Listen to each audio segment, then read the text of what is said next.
makanan-makanan banyak, sama seperti Yesus mengatakan, hari ini saya terlahir minum bersamamu, ya, sampai nanti kita minum lagi di kerajaan surga, kerajaan Allah. Berarti nanti di sana Yesus mendapat kenikmatan, minum, makan, sama seperti nabi-nabi yang lain. Ya. Nah, kalau neraka kebalikannya, apa? Nar, api, berarti siksaan. Jadi jelas, nyambung, surga neraka, surga kenikmatan, nar, api, siksaan. Dua-duanya balasan untuk manusia, ya. Bagi orang yang tidak mentuhankan dia, neraka. Bagi orang yang taat kepada dia, kenal Allah, surga. Oke, terus katanya Allah yang dikenalkan Yesus bukan Allah SWT katanya. Oke, itu kan menurut abang. Tapi kalau dalam Islam, qulu amanna billahi wa ma unzila ilaina wa ma unzila ila Ibrahim wa Ismail wa Ishaq wa Yaqub wa asbati wa ma utiya Musa wa Isa wa ma utiya nabiyyuna min rabbihim la nufarriqu baina ahadin minhum wa nahnu lahu muslimun. Jadi semua para nabi itu diutus oleh Allah. Semuanya sama, memperkenalkan Tuhan yang sama. Pertama, Ulangan 6 ayat 4. Dengarlah Israel, Tuhan Allah kita, Tuhan itu Esa. Markus 12:29. Allah SWT, Pak. Hukum yang terutama.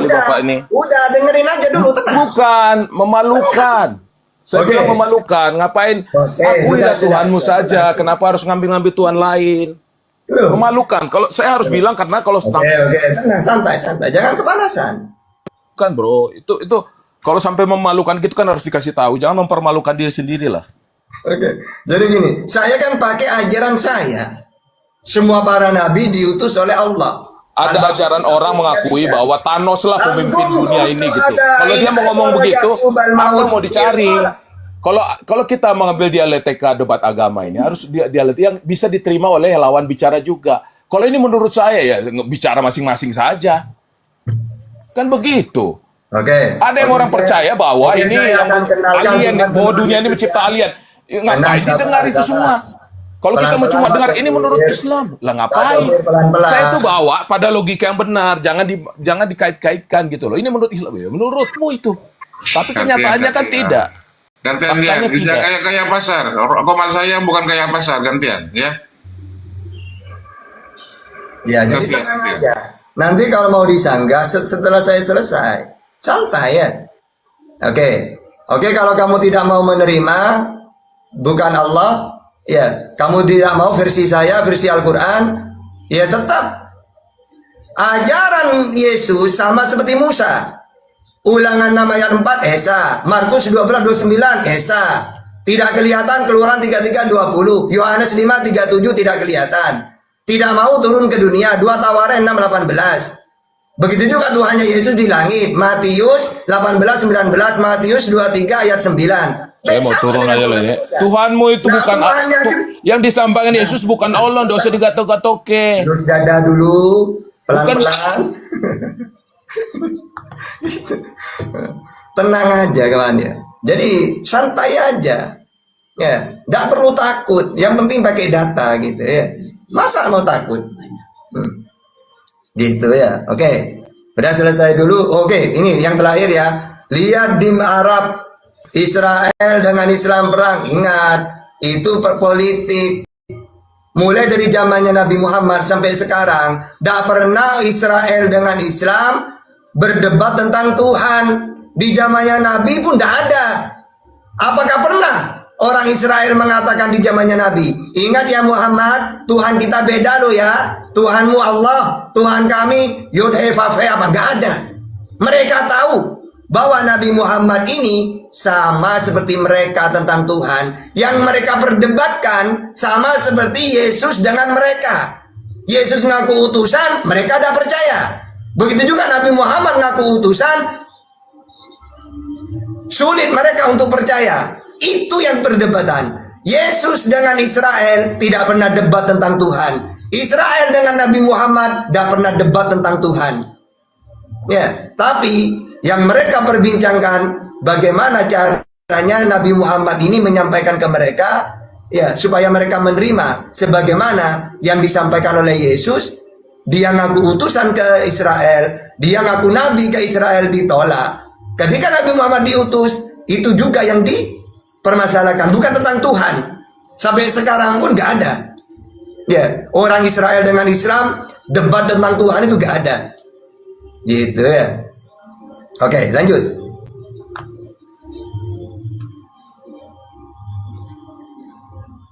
Siapa lagi tadi?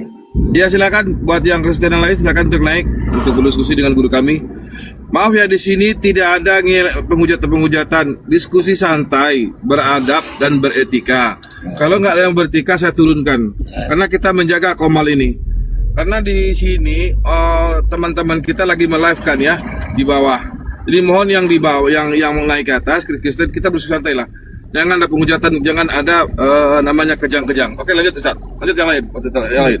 Saya ingin memperdalam sedikit tentang surganya Islam Pak Ustadz. Tadi kan Pak Ustadz bilang kenikmatan-kenikmatan itu kan masih kabur gitu ya Pak Ustadz ya. Saya sering dengar Pak Ustadz yang lain itu sering katakan bahwa di sana disediakan 72 bidadari, terus memecah perawan, seperti itu apa benar Pak Ustadz? Apa surga yang dijanjikan seperti itu Pak Ustadz? Oke, jadi ada hadis 72 bidadari, tapi ingat ya, hadis yang soheh. Di surga itu bidadari yang menemani kita adalah istri kita. Mereka nanti, misalnya saya punya istri, saya jadi raja, istri saya di dunia jadi bidadari tetap bersama saya. Tapi 72 bidadari di situ, hadis saya dhaif tapi tidak masalah. Itu keistimewaan orang yang jihad. Supaya orang ini gini, misalnya gini. Ada orang baru menikah. Tiba-tiba Allah memerintahkan jihad. Pasti kan merasa berat kan? Aduh, ini manten baru. Atau orang masih sayang ke istrinya. Bagaimana kalau perang mati? Kan berpisah dengan istrinya. Akhirnya ada hadis ini. Jangan takut. Kalau kamu takut karena kamu tidak bisa makan, di surga lebih ribuan kali lipat. Lebih nikmat. Kalau kamu berat ke rumah, maka di surga istana rumah kamu. Kalau kamu berat ke istri, maka kamu ditemani 72 bidadari. Mana? Ini bagi orang yang mati syahid. Supaya mereka ini tenang ketika berperang. Jangan takut, jangan mikirin dunia, anak, istri, harta, tidak usah. Perintah Allah lebih lebih diutamakan. Bahkan kalau dia meninggal, ribuan kali lipat apa yang ditinggalkan itu. Makanya ada datanya, li syahidi indallah situn khisolin. Nanti yufallahu fi awali daf'atin. Bagi orang yang mati syahid ada 6 keistimewaan. Di antaranya diampuni dosanya sejak tetes darah pertama. Mulai dia kena panah, netes, diampuni dosanya semuanya. Bisa melihat tempatnya di surga, yang nomor 2. Yang nomor 6 nanti ditemani 72 bidadari. Bukan berarti ini menjelaskan umum. Kenapa ini hanya untuk mati syahid? Karena orang berperang meninggalkan harta, meninggalkan anak, meninggalkan istri kalau dia punya. Maka jangan takut kehilangan semuanya. Diganti dengan ribuan kali lipat lebih dahsyat nikmatnya. Sama seperti Yesus itu, kalau kamu ikut aku meninggalkan ya istri, anak, maka diganti dengan 100 kali lipat. Kan ada ayatnya. Yesus mengatakan, sama kayak gitu sebenarnya ayat itu. Gitu ya. Oke. Berarti saya bisa menyimpulkan gini Pak Ustadz. Berarti surganya Islam itu sama surganya Kristen beda Pak Ustadz. Kalau di kekristenan itu jelas di sana dikatakan bahwa sebab kerajaan Allah bukan soal makan dan minum, tetapi soal kebenaran, damai sejahtera, dan sukacita oleh Roh Kudus. Dan kemudian di sana juga dikatakan bahwa di surga itu tidak ada kawin dan mengawinkan. Di kekristenan juga darah dan daging tidak akan mendapat bagian dalam kerajaan Allah karena kita akan hidup seperti malaikat. Oke, terima kasih untuk penjelasannya Pak Ustadz dan semoga tetap tentram komal ini. Nanti kapan-kapan lagi kita bisa berdiskusi lagi Pak Ustadz karena saya ada Oke. Ya, sebentar dulu biar ditanggapi. Biar ditanggapi sama Ustaz Hatta. Boleh silakan. Ya, apa Yesus tidak ada Surga makan? itu mau dalam Islam atau dalam Bible sama surga itu. Kita bukan seperti malaikat tidak punya nafsu, bukan. Contohnya, coba baca di dalam Lukas 14 ayat 14 sampai 15. Di sana dijelaskan, dan engkau akan berbahagia karena mereka tidak mempunyai apa-apa untuk membalasnya kepadamu. Sebab engkau akan mendapat balasannya pada hari kebangkitan. Orang-orang benar mendengar itu, nanti gini, mendengar itu berkatalah orang-orang dari tamu-tamu itu kepada Yesus, berbahagialah orang yang akan dijamu dalam kerajaan Allah. Ada penjamuan makan nanti. Makanya Yesus minum nanti di sana. Coba baca nanti di dalam Matius 26 ayat 29. Akan tetapi aku berkata kepadamu, mulai hari ini, mulai dari sekarang, aku tidak akan minum lagi hasil pokok anggur ini. Ya, sampai pada hari aku meminumnya. Kapan Yesus minum lagi nanti? Yaitu yang baru bersama-sama dengan kamu dalam kerajaan Bapakku. Murid-muridku, ini minum terakhir ya. Ibaratkan gini, nanti minum lagi Yesus. Iya, tapi bukan di ini, bukan di sini, bukan di dunia. Nanti di surga kita, ayo, jos, ting, minum gitu ya. Bahkan minum anggur. Ya, terus para nabi makan bersama di surga. Coba baca Matius 8 ayat 11. Aku berkata kepadamu, banyak orang akan datang dari timur dan barat, ya, dan duduk makan bersama-sama dengan Abraham, Ishak dan Yakub di dalam kerajaan surga. Ya, terus nanti ya Matius 19:28-29 dan apa di situ? Kenikmatan akan diganti 100 kali lipat. Makanya perkawinan anak domba di surga. Ya, bahkan Yesus memberi perumpamaan supaya orang tertarik dengan gadis-gadis. Ya, coba Matius 25 ayat 1 sampai 3. Pada waktu itu, hal kerajaan surga seperti gadis yang mengambil pelitanya dan pergi menyongsong mempelai laki-laki. 5 diantaranya botol dan 5 diantaranya bijaksana. Sampai di perumpamaan seperti gadis-gadis. Berarti bidadari dah. Cuma bedanya yang 5 botol, yang 5 bijaksana. Kayak gitu. Jadi jangan dikatakan bahwa di hari kebangkitan seperti malaikat tidak punya nafsu. Kalau tidak punya nafsu, tidak mungkin Yesus minum-minum. Tidak mungkin Abraham, Ishak, Yakub makan bersama. Karena malaikat tidak punya nafsu, tidak punya lapar. Gitu ya. Jadi sama surga itu. Ayo, silakan. Oke, terima kasih Pak Ustadz. Saya turun dulu ya. Saya ada kegiatan. Terima kasih ya. Ya, sama-sama. Ya, Wahyu 19 juga Pak Ustadz, perkawinan anak domba Pak Ustadz.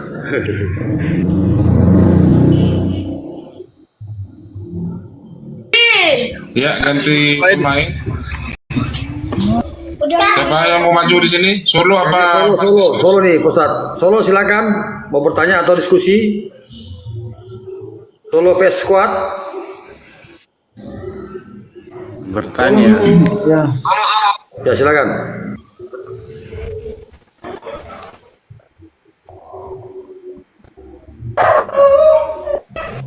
Jadi di sini tempatnya diskusi tanpa hujatan ya, teman-teman ya.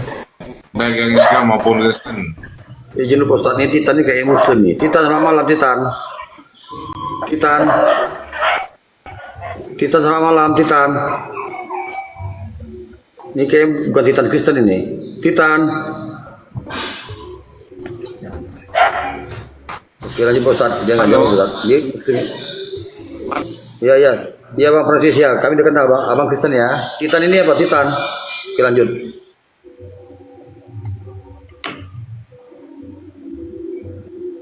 Solo dulu, Solo silakan Solo.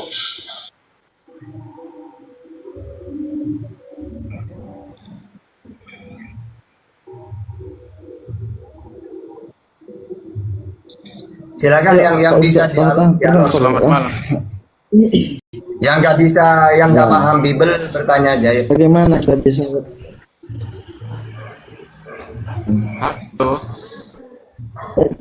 Ya, kita bisa silakan. yakin bahwa Salam benar-benar seorang nabi yang diutus oleh Allah Subhanahu wa taala. Bisa dijelaskan Pak Ustaz? Saya yang mau dijawab ini orangnya apa guguknya ini? Saya tidak dengar. Ya, Solo diperbaiki Saya ada Solo. suara ini Pak Ustaz. Apa? Coba apa pertanyaannya?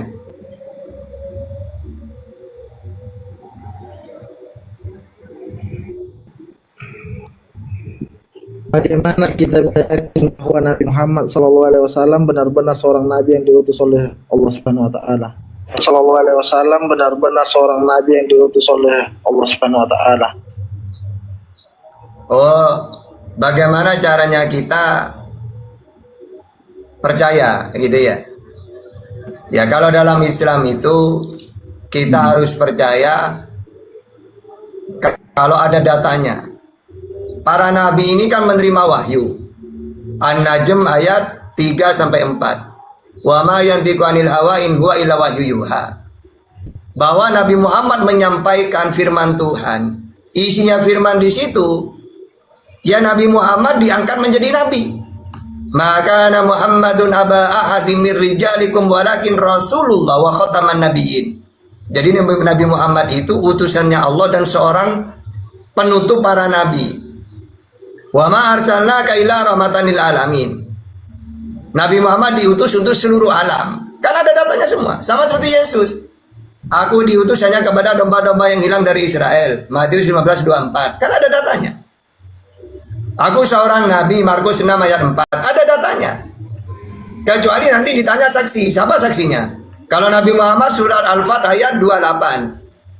Huwallazi arsala rasulahu bil huda wa dinil haq liyudhhirahu 'ala dini kulli wa kafa billahi syahida. Jadi Nabi Muhammad itu diutus, Allah saksinya.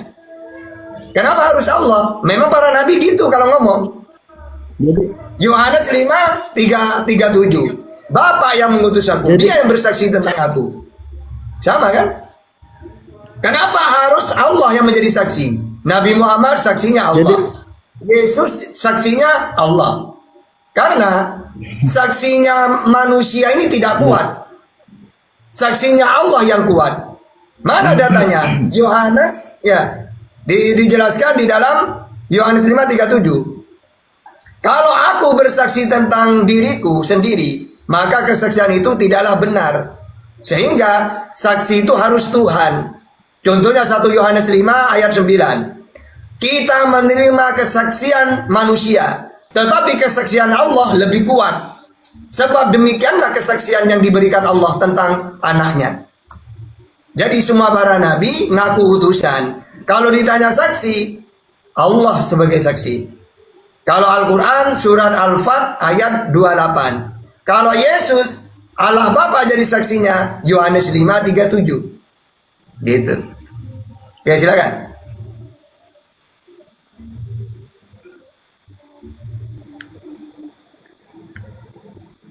Jadi kenapa di saat Al-Quran itu diturunkan secara sendirinya, kenapa langsung secara rame-rame semua orang gitu? Secara tersembunyi lah dibilang dalam gua gitu. Oke. Nabi Muhammad menerima wahyu di gua itu cuma 5 ayat. Iqra bismi rabbikal ladzi khalaq. Khalaqal insana min 'alaq. Iqra wa rabbukal akramul ladzi 'allama bil qalam 'allamal insana ma lam ya'lam. Cuma itu. Untuk ribuan lainnya di luar goa itu. Kenapa harus di goa tahta? Oke.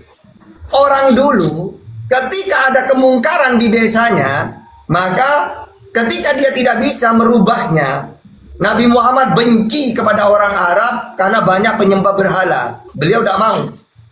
Karena beliau tetap apa? Ajaran Abraham, tauhid. Tiba-tiba banyak orang menyembah berhala. Beliau tidak senang. Akhirnya ingin merubah gak bisa. Beliau sendiri yang menjauhkan diri. Menjauhkan diri tahanus. Menyepi lah ya.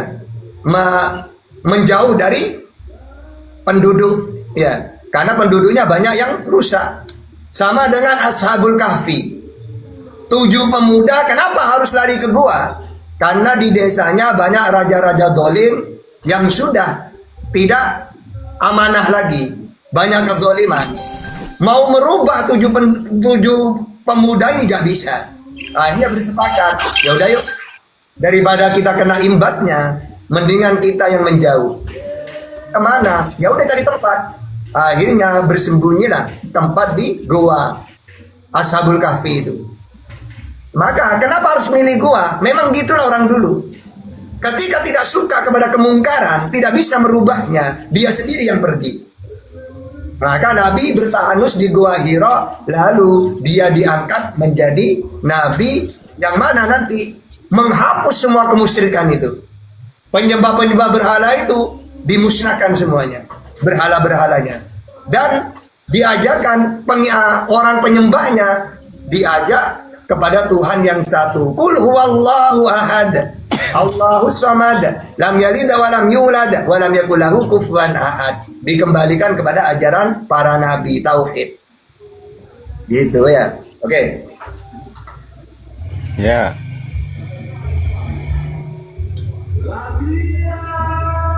Silakan yang lain yang ingin bertanya, silakan. Silakan. Ya.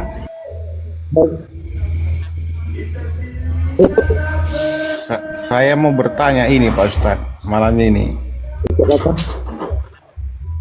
Bisa nggak? Yang musik ya, yang musik ya, tolong matikan musik, jangan. Ada yang musik, ada yang musik. Halo. Ada musik. Ya, Bang Francis ada musik ya, tolong dimatikan. Kalau musik nggak bisa. Ini kan nggak ada lagi Pak Ustadz. Ini ada live ini di YouTube kan ini, di YouTube kan. Ini di YouTube kan. Halo. Ini tolong yang mau pakai musik jangan. Ini di YouTube kan. Jadi kalau ada live yang pakai musik, jangan dulu. Lanjut tangan kembali.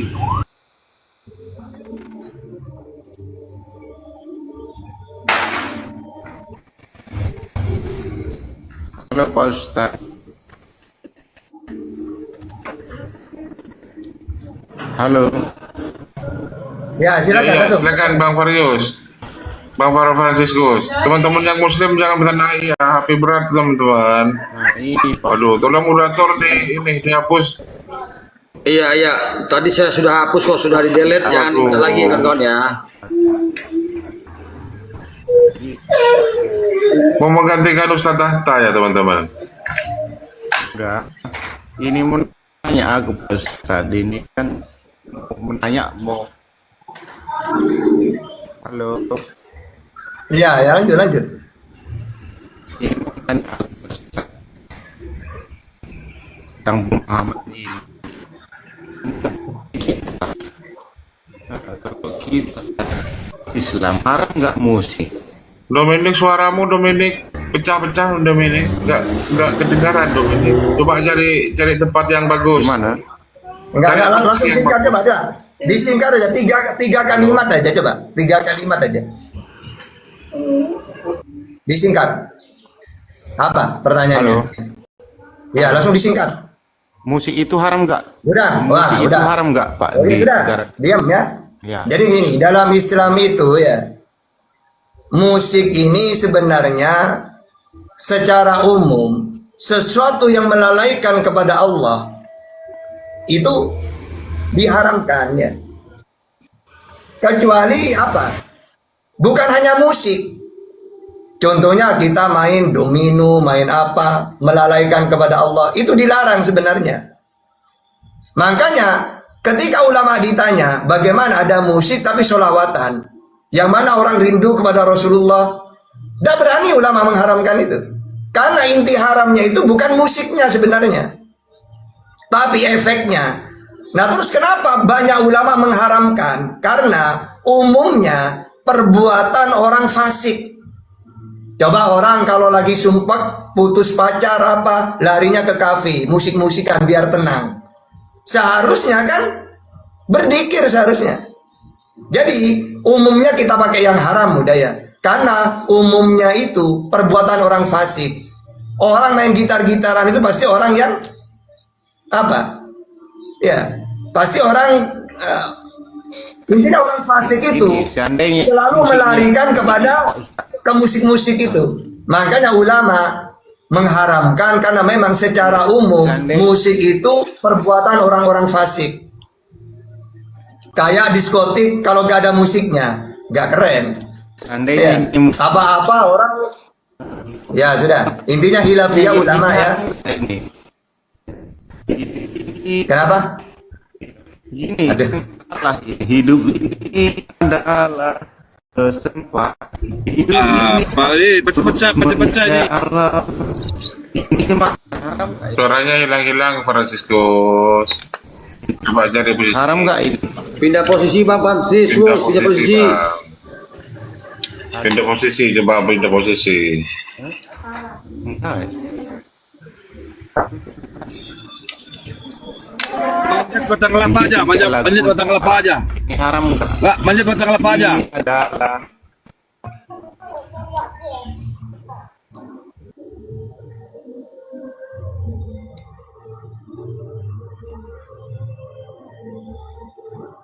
Oke, saya jelaskan ringkas saja gini.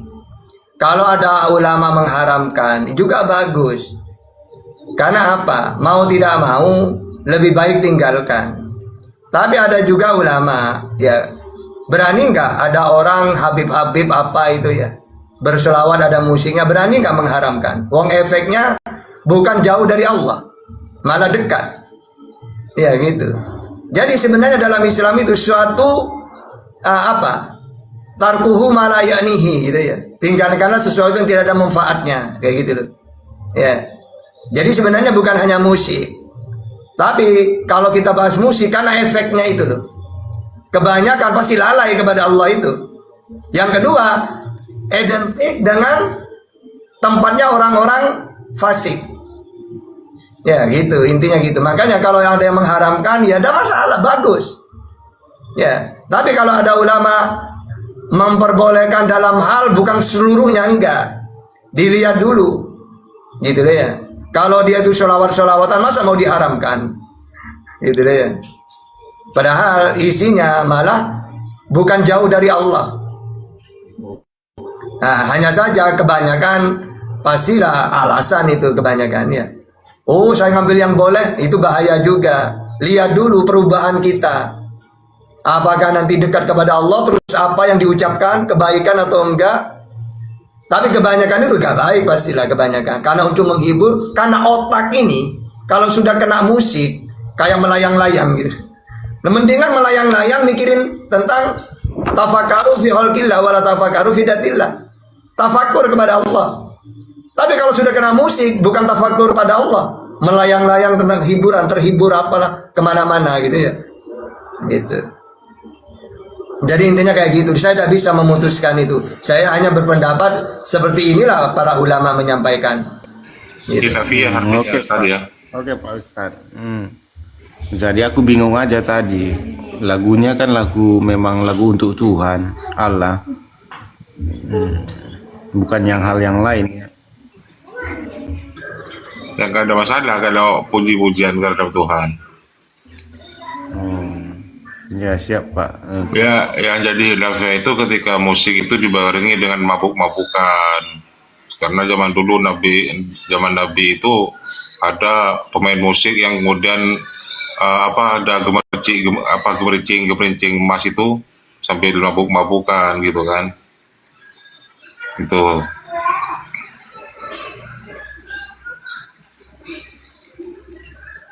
Silakan ada lagi. Udah lagi siapa ini? Yang King siapa ini? Otan apa Kristen? King Ales. King dibuka mute-nya, King. Nah, jangan dibahas Kristen ya. Kalau Kristen itu dosa besar itu nyanyi-nyanyi itu. Udah kepada kesirikan itu. Nggak bisa. Musik di gereja. Ya, selamat malam King. Ayo, mau dialog atau mau bertanya?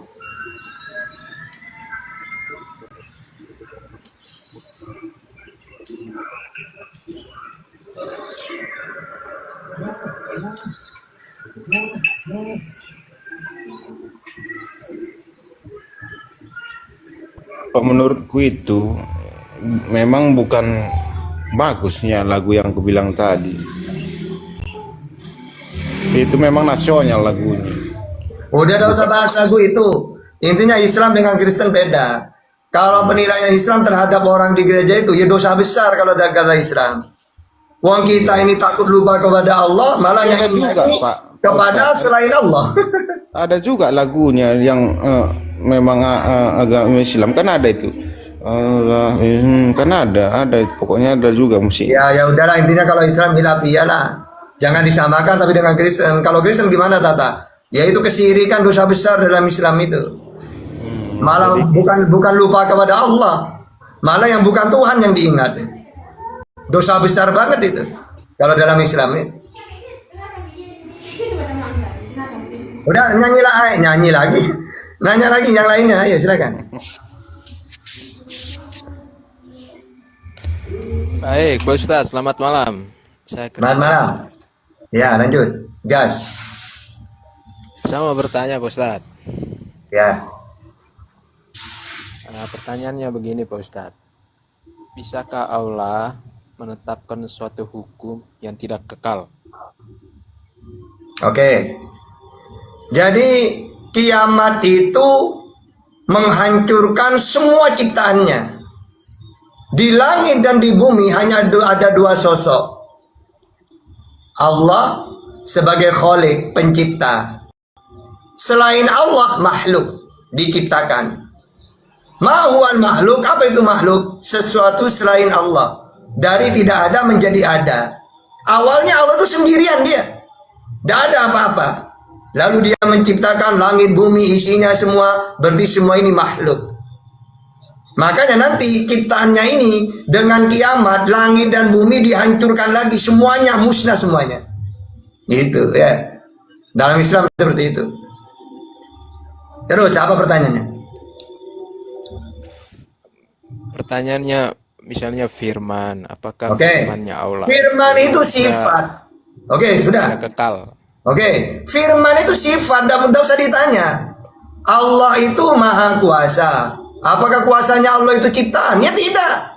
Masa awalnya Tuhan tidak kuasa, lalu dia menciptakan kuasa gitu? Sudah sendirinya yang namanya Tuhan itu kuasa. Berkehendak, berfirman, melihat, mendengar, maha tahu. Itu sifat, tidak usah ditanya. Nah ketika sifat ini ditanya, apakah kekal sifatnya? Loh, kalau tidak kekal, misalnya Allah mempunyai sifat kuasa, qadiron, kudrot, kuasa. Apakah kuasa itu diciptakan? Loh, kalau kuasa diciptakan, berarti sebelum menciptakan kuasa, dia tidak kuasa. Bukan gitu, ya. Sifat itu. Sifat kalau Islam, misal sifat 20. Nanti 20 ini dibagi 4. Nafsiyah, salbiyah, ma'ani, ma'nawiyah. Yang nafsiyah wujud, Allah itu ada. Adanya sejak kapan? Salbiyah, kidam dahulu, tidak ada permulaannya. Sampai kapan adanya Tuhan? Tidak ada sampai kapan, kekal dia, tidak ada akhirnya. Bako. Seperti apa dia? Mukhallafatul lil hawadisi, tidak serupa dengan apapun. Ada di mana? Qiyamuhu binafsihi, diam di dirinya sendiri. Ada berapa? Wahdaniyat 1. Nah, yang 5 ini salbiyah namanya. Jadi kalau ada Tuhan, diklaim sebagai Tuhan, dia ada permulaan, tidak kidam, tiba-tiba dia lahir, bukan Tuhan sudah. Karena ada permulaannya. Atau Tuhan tapi pernah mati, bukan Tuhan karena tidak bako. Atau ada Tuhan serupa dengan makhluk, bukan Tuhan. Karena namanya Tuhan itu mukhalafatul lil hawadisi, tidak serupa dengan apapun. Ya, wahdaniyat 1. Kalau ada Tuhan lebih dari 1, bukan Tuhan itu. Makanya sifatnya kidam, bako, mukhalafatul lil hawadisi, qiyamuhu binafsihi, wahdaniyat 1. Nanti yang lainnya kudrat, iradat, ilmu, hayat, sama, basor, kalam. Melihat apa? Kuasa, berkehendak, maha tahu. Ya, mendengar, melihat, berfirman. Gitu ya. Nanti qadiron muridan aliman hayyan sami'an basiron maknawiyah. Apa maknawiyah itu? Sifat-sifatnya Tuhan bahwa dia maha kuasa, maha tahu. Itu sifat. Jangan ditanya apakah itu kekal, apakah itu diciptakan. Loh, kalau sifat diciptakan, misalnya sifat kuasa, kalau diciptakan berarti sebelum menciptakan kuasa, berarti Allah tidak kuasa dong. Jadi tidak usah ditanya itu sifat itu ya. Itu sudah apa? Allah itu satu, sifatnya maha tahu, maha kasih, penyayang. Itu sifat, tidak usah ditanya itu. Ya. Itu ya, silakan. Baik, Pak Ustadz. Saya bertanya Pak Ustadz. Gini Pak Ustadz, itu kan kita punya, ini kan terlagi puasa, itu kok Lebaran itu kok nggak pernah menetap, dia turun-turun atau gimana itu? Nggak pernah apa? Nggak menetap, kalau bulan satu aja terus, satu bulan dua. Bumi Itu gimana ini, maksudnya, oke, jadi gini, Iya, dalam Islam itu ya konsisten. iya. Konsistennya gini, umat Islam kalau lihat bulan purnama pasti tanggal 15 itu. Iya. Pasti. Pernah juga gini, Lebaran kata ganti dirubah lagi, diundur katanya. Pernah juga diundur. Lebaran itu gini, Lebaran itu hadisnya kalau kamu ya sudah di bulan tanggal 1 Ramadan pasti puasa. Untuk menentukan tanggal 1 ini, maka caranya menentukan ada metode, ada ruqyah, ya, ada hisab, ada melihat bulan. Oh, besok belum. Ada yang lewat hisab. Oh, setelah penanggalan besok tanggal 1. Yang satunya, oh enggak, metode saya ini belum. Ah, ini ada ilafiyah nantinya. Mana yang benar? Sama-sama benar. Iya. Karena sama-sama menentukan. Caranya beda, tapi tujuannya mencari tanggal 1 itu. Maka nanti yang manapun tetap benar. Karena tugasnya kita mencari kapan tanggal 1 ini. Gitu ya. Iya. Sumu li ru'yatihi wa aftiru li ru'yatihi, gitu kan Ustaz.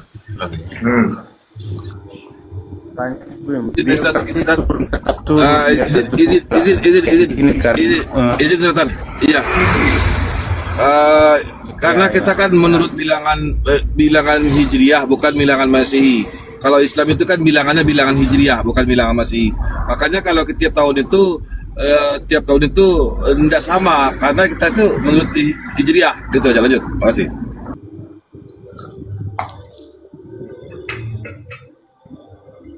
Oke, silakan yang lain. Baik Pak Ustadz, saya lagi ya.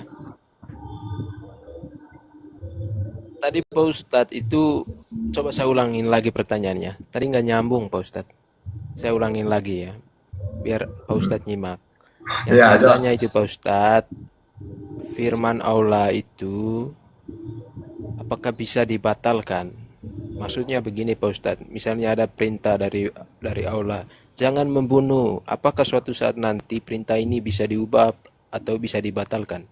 Oke. Itu maksudnya Pak Ustadz, bukan sifat ya. Oke, dalam Islam itu ada ajaran inti, ada ajaran,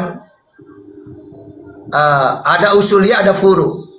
Usul ini pokok, tidak akan bisa berubah itu. Misalnya para nabi ajaran pokoknya apa? Tauhid. Sampai kapanpun tidak akan berubah itu. Atau membunuh sampai kapanpun haram. Atau yang haram seperti B2 sampai kapanpun haram itu, sampai kiamat itu sudah. Nanti ada yang berubah itu sesuai dengan apa? Hal yang furu. Bisa berubah. Maka dalam Islam ada nasikh mansukh. Awalnya hukum yang pertama dibatalkan dengan hukum yang kedua. Hadis juga ada gitu. Ini ada di dalam Al-Quran. Ya, wa idza badalna ayatan makana ayah. Wallahu a'lamu bima yunazzalu qalu innama anta muftar. Dan apabila kami mengganti suatu ayat dengan ayat yang lain, berarti ada nasikh mansukh. Atau ada ayat juga manansah min ayatin aw nunsiha na'ti bi khairin minha aw misliha.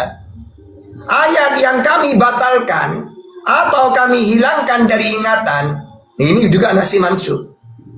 Saya contohkan gini, hadis ya, diantaranya Nabi pernah bersabda, aku melarang kalian ziarah kubur. Alasannya apa? Karena saat itu umat Islam masih lemah, masih baru. Takutnya orang-orang menyembah kuburan nantinya. Akhirnya setelah Islam kuat, tauhidnya kuat, hadis yang kedua membatalkan yang pertama. Apa hadis bunyinya? Dulu aku melarang kamu ziarah kubur, sekarang ziarahlah untuk mengingat mati. Berarti hukum yang dulu yang haram menjadi boleh. Al-Quran juga gitu banyak. Ada. Ya, misalnya dalam Al-Quran, rodho satu menjadi mahram. Mahram itu gini, perempuan haram dinikahin. Apa saja selain nasab. Yaitu kalau ada anak bayi di bawah umur 2 tahun, netek kepada wanita yang sama 5 kali. Dulu suratnya itu 10 kali susuan. Lalu ayat ini dinasah, ya, nasa mansuh, diganti, dibatalkan menjadi 5 susuan. Berarti hukum yang pertama diganti, yang awalnya 10 menjadi 5. Ini semuanya ajaran kitab suci ya gitu. Kalau udah ada nasi mansuh ya bahaya. Nabi Adam menikahkan anaknya. Setelah manusia tersebar di zamannya Nuh, gak boleh bersaudara menikah. Gitu ya. Dibatalkan.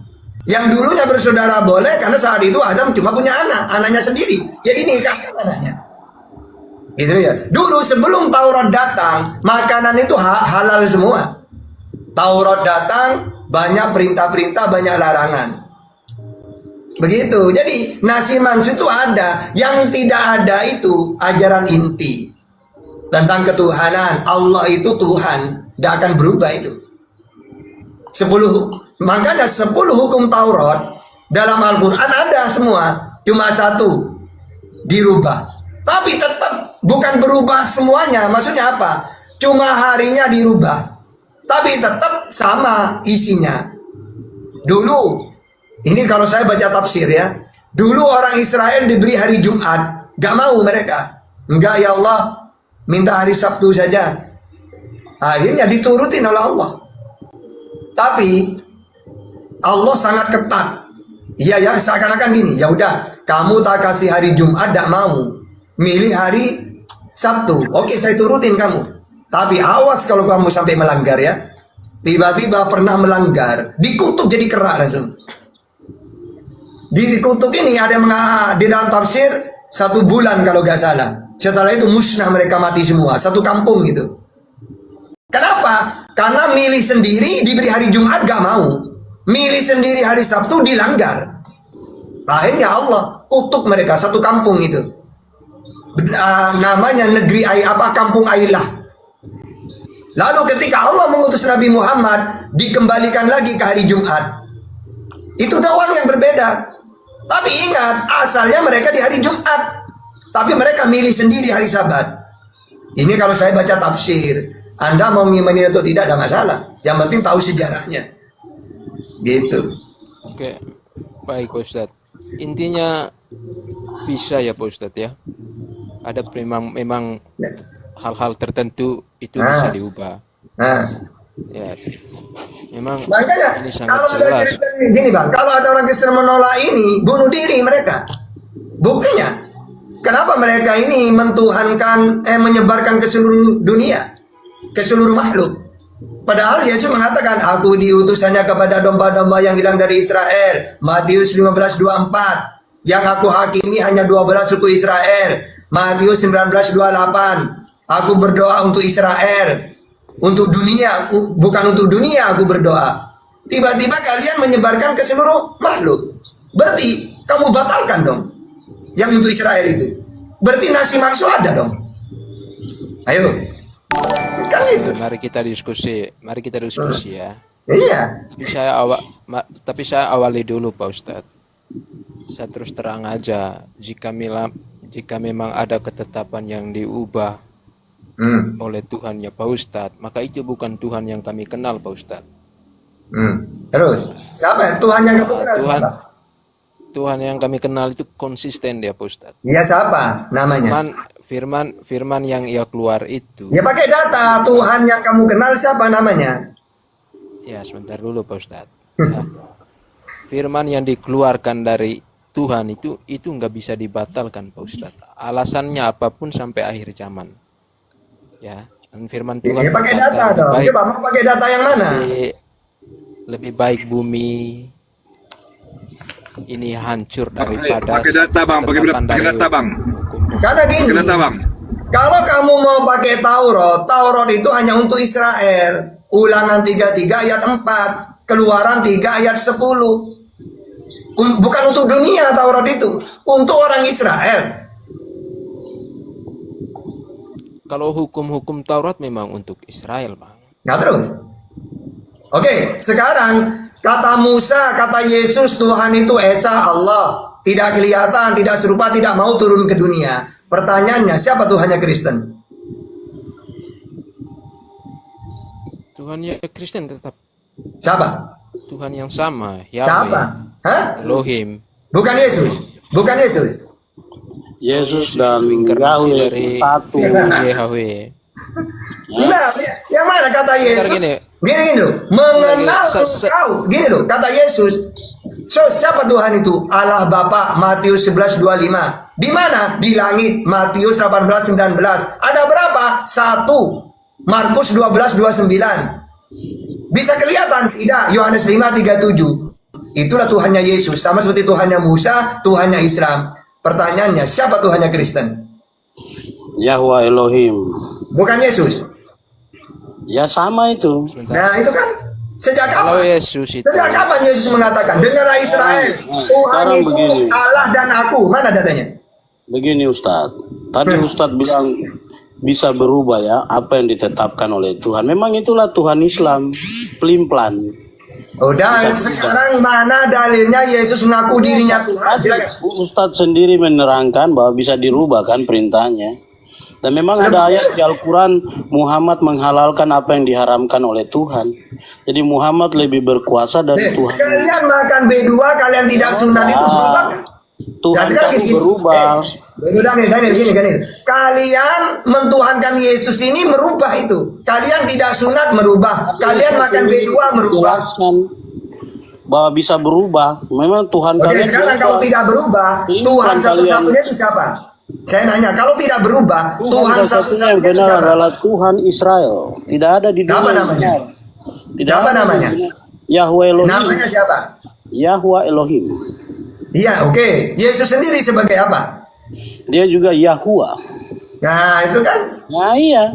Namanya sama. Sekarang, Yahuwah dan Yahusa itu satu kaitkan orang. ayatnya. Kalau kamu ingin hidup yang kekal, Tuhankanlah aku dan Yahweh. Mana? Tidak, Tuhan itu Esa.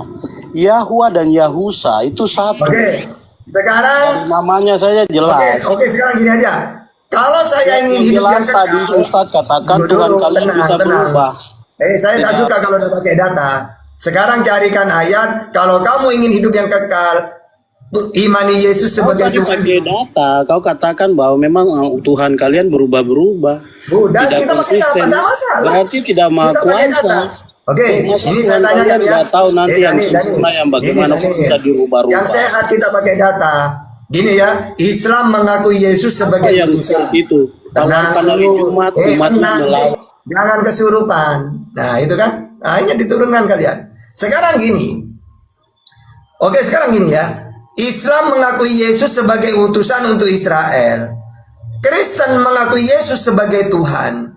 Pertanyaannya, kembalikan ke Yesus. Kira-kira yang hidup yang kekal yang mana? Yang mengakui dia sebagai Tuhan atau sebagai utusan? Silakan pakai data. Kalau saya pakai data, Yesus mengaku sebagai utusan. Yohanes 17:3, Yohanes 5:24, Matius 19:16. Sekarang silakan cari satu ayat. Kalau kamu ingin hidup yang kekal, Tuhankanlah aku. Silakan. baik saya jawab ya Pak Ustadz ya. Ini konteks hidup yang kekal ya. Hidup yang Iya. kekal itu mengenal satu-satunya Elohim yang benar dan Yesus Kristus sebagai utusan. Nah, udah. Itu Terus. kan itu kan yang dipertanyakan oleh Pak Ustadz. Ya enggak, intinya kamu pakai ayat. Ada nggak kalau kamu ingin hidup yang kekal, imani aku sebagai Tuhan. Silakan. Nggak ada. Kalau kesaksian seperti itu Oke. nggak. Oke, kalau tidak ada, kalau sebagai utusan hidup yang kekal, ada nggak datanya? Ada. Yesus sebagai Ya utusan. sudah. Berarti kami yang benar dong. Bukan. Kalau misalnya begini Pak Ustadz. Ini kan konteks hidup yang kekal. Hidup yang kekal itu sahadatnya apa dulu? Hidup yang kekal sahadatnya Ini gini, mengenal Pak. Tuhan yang benar. Bang. Yesus Barusan sampai sebentar dulu Pak akui. Ustadz. Gantian kita ngomong. Gantian Ya, kita ngomong. silakan, ayo. Biar Pak Ustadz paham ya. Ya. Ini Pak Ustadz. Kalau sahadat hidup yang kekal itu, yaitu mengenal Elohim yang benar dan mengenal Yesus sebagai utusan. Kalau misalnya konteksnya hidup yang kekal, mengenal Elohim sebagai Tuhan yang benar dengan utusannya lah Musa, berarti itu bukan sahadat mengenal hidup yang kekal, tapi mengenal Taurat. Gitu ya Pak Ustadz. Makanya sahadatnya itu untuk mengenal hidup yang kekal, satu-satunya mengenal Tuhan yang benar dan Yesus utusannya. Gitu maksud konteks itu Pak Ustadz. Ya, Jadi ini kalau gitu. untuk hidup yang kekal, Intinya mengenal satu-satunya Elohim yang benar. Sebentar dulu. mengenal Yesus sebagai Santai aja, santai aja. ya terus mengenal Yesus Kita- sebagai Iya. Mengenal Yesus sebagai utusan. Kalau Oke, kita sudah mensadarkan selesai. hidup yang kekal. ya selesai. Iya. Masalahnya Pak Ustadz mengaku nggak? Iya, saya akui dia utusan Mengaku Yesus Tuhan. hidup yang kekal. Iya. Mengaku Yesus hidup yang kekal. Iya. Iya. Dia Udah. Kalau utusan itu Allah. jangan Kami percaya akui. Muhammad. Untuk Israel. Jangan dia. percaya Muhammad. Jangan Hah? percaya Muhammad. Loh, saya percaya kepada semua para nabi, mereka memberi hidup yang kekal. Enggak, kalau Zamannya ini masing-masing. Pak Ustaz, enggak ada. Kamu tunjukkan satu nabi yang sahadatnya itu hidup kekal itu Oke. cuma Yesus saja. Oke, sahadatnya. sekarang enggak gini ya. Dalam Islam Kamu hidup sat- yang kekal itu oke, gini. Dalam Islam Enggak ada. Enggak ada sahadat hidup yang ini kekal gini, dalam gini, Islam. Pak. Tunggu dulu, tunggu. Enggak ada. Dalam Islam hidup yang kekal itu la ilaha illallah Muhammad Rasulullah. Mentuhankan percaya bahwa tiada Tuhan selain Allah, Nabi Muhammad utusannya Allah.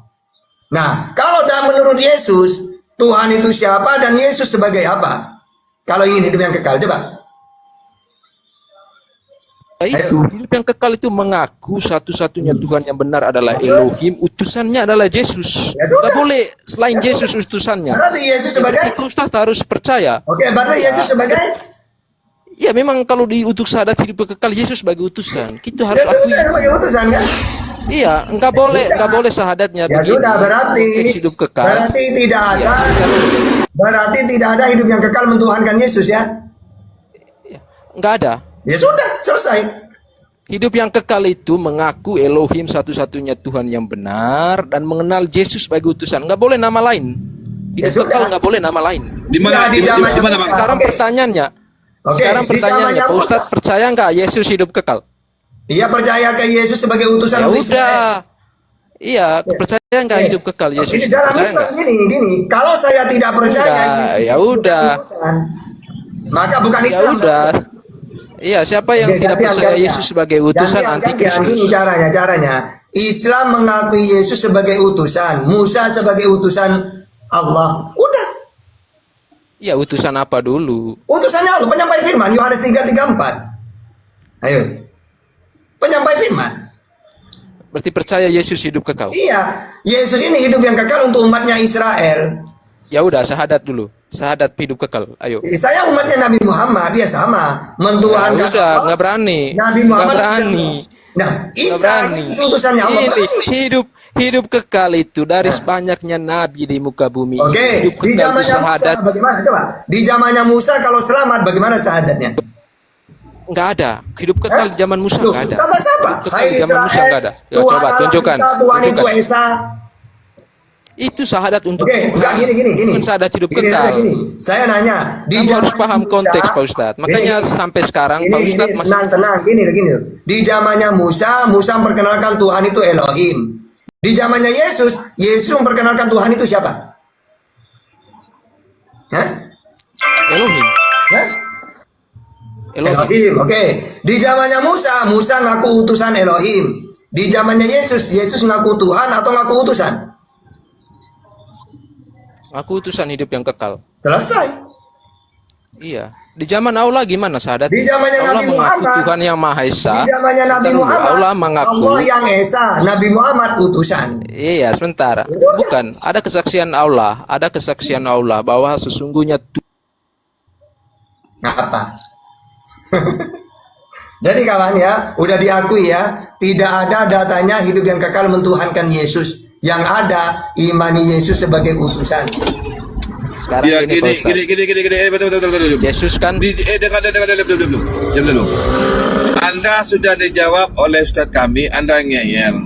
Ya, dijawab, diberikan data. Nah sekarang, kapan, ya ini kan perjanjian baru bukan berbahasa Yunani. Tunjukkan bahasa Yunaninya apa? Apa bunyinya bahasa Yunaninya? Kapan pula Yesus berbahasa Yunani? Udah usah digiring, tambah panjang. Intinya sudah diakui. Tidak ada hidup yang kekal mentuhankan Yesus. Yang ada imani dia sebagai utusan.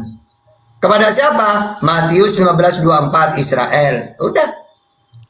Jadi begini, boleh saya menjawab, Bang? Silakan, jawab. tapi boleh nggak Pak begini. Ustadz mengakui itu? Itu aja. Kami akui semua para nabi. Musa untuk Israel sebagai utusan. Yesus untuk Israel Jangan sebagai utusan. di-mute. Jangan Iya, di-mute. Boleh saya menjawab, Bang? Umat Islam mengakui semuanya para nabi. Utusannya Allah mereka untuk Jadi- umatnya. Berarti boleh. Coba Pak Ustadz syahadat dulu. Iya, loh saya mengakui tiada Tuhan selain Allah, Yesus utusannya Allah. Itu. Jadi Apa salah? boleh saya menjawab? Saya aja menjawab, Bang. Silakan, kalau menguasai Bible silakan. Ah ya, begini. Jadi begini, Bang. Yesus itu utusan, betul. Tapi apakah gara-gara Yesus itu utusan maka dia bukan Tuhan? Dari mana jalan cara berpikirnya Pak Ustadz? Oke, jalan pikirnya gini. Tuhan itu definisinya apa? Utusan apa definisinya? Tuhan Jadi wujud begini. tertinggi. Tunggu dulu, tenang. Tuhan itu wujud tertinggi, pencipta, disembah. Yesus wujud tertinggi Allah. Bapa lebih besar daripada aku. Ya, Yohanes 13:16. Ya, Bapa lebih besar daripada aku. Berarti wujud tertinggi Bapa. Yang kedua, Tuhan itu disembah. Yesus menyembah. Yohanes 4:22. Kamu menyembah apa yang tidak kamu kenal. Kami, Yesus, termasuk menyembah apa yang kami kenal. Siapa Tuhan yang kamu kenal? Yesus, Allah Bapa. Matius 11:25. Aku bersyukur kepadamu Bapa, Tuhan langit dan bumi. Oke, Yang jadi terakhir, gini. jadi Sorry Bang, Yesus saya potong aja. gagal. Nah, yang sekarang, kalau Yesus bukan Tuhan karena tidak memenuhi syarat, berarti dia siapa? Utusan. Ngaku nggak Yesus? Iya. Matius 15:24. Aku diutus hanya kepada domba-domba yang hilang dari Israel. Apa tugasnya utusan kata Yesus? Yohanes 3:34, penyampai firman. Mana datanya dia menerima firman? Yohanes 12:50. Apa yang aku sampaikan sebagaimana difirmankan oleh Allah kepadaku. Setelah firman itu diterima, diapakan firman itu? Disampaikan. Yohanes 17:8. Sebab segala firman yang kau sampaikan kepadaku telah kusampaikan kepada mereka. Cocok. Jadi begini, Bang, saya potong ya, Bang ya. Silakan. Jadi begini, kalau bisa saya tunjukkan bahwa Yesus itu Tuhan gimana? Kalau kamu menguasai Bible silakan. Akan saya bantah dengan Bible. Jadi gini, tapi sebelumnya begini, Bang, saya jelaskan dulu sedikit ya. Ya, ayo. Kalau abang manusia kan? Ya, sama dengan Yesus, anak manusia. Ya. Kalau abang mengutus seseorang, apakah orang yang diutus itu bukan manusia, hanya gara-gara diutus? Sama. Tuhan selalu mengutus manusia. Dengar dulu pertanyaan saya, Bang. Pertanyaan saya begini, Bang. 19:20. Tuhan Enggak gitu, menyelamatkan Bang. manusia Bentar mengutus dulu. seorang. Dengar dulu, Bang. Apa? Abang manusia kan? Iya. Kalau abang mengutus seseorang ke suatu tempat, apakah gara-gara utusan itu diutus jadi nggak manusia dia? Tetap manusia. Terus. Ya begitulah Yesus itu. Dari awal Jadi manusia, gini. dengar. Dari awal manusia selamanya manusia. Tenang dulu Bang. Tenang dulu Bang. Ini logika berpikir nih. Logika berpikir. Jadi abang membuat suatu pernyataan karena Yesus itu diutus maka dia bukan Tuhan. Jadi menurut Yesus. Iya. Tadi kan saya tanya abang Iya. mengutus seseorang ke suatu tempat. Apakah gara-gara seseorang itu utusan jadi bukan manusia? Kan enggak seperti itu. Saya mengutus seseorang. Seseorang ini tetap orang selamanya. Ya sudah, itulah Yesus. Ya sudah. Yesus mau utusan. Yesus Dengar ini dulu, dengar manusia. dulu. Yesus Bang. Yesus ini utusan manusia. Selamanya manusia dia. Sebentar dulu. Jadi Yesus itu Bang, walaupun dia jadi utusan, ya kealahannya tetap Allah. Tuhan ya tetap Tuhan. Tidak, dia nggak jadi Tuhan hanya gara-gara utusan, sama seperti dengar dulu Bang. Santai dulu Bang, biar saya jelaskan. Jadi bukan gara-gara dia berstatus utusan, jadi yang tadinya dia Tuhan jadi nggak Tuhan, nggak seperti itu Bang. Nggak seperti itu. Dia Tuhan walaupun diutus ya tetap Tuhan. Dia Allah ya walaupun dia diutus ya tetap Di Allah. mana datanya Tuhan mengutus Tuhan? Pakai data. Dengar dulu Bang, santai dulu Bang.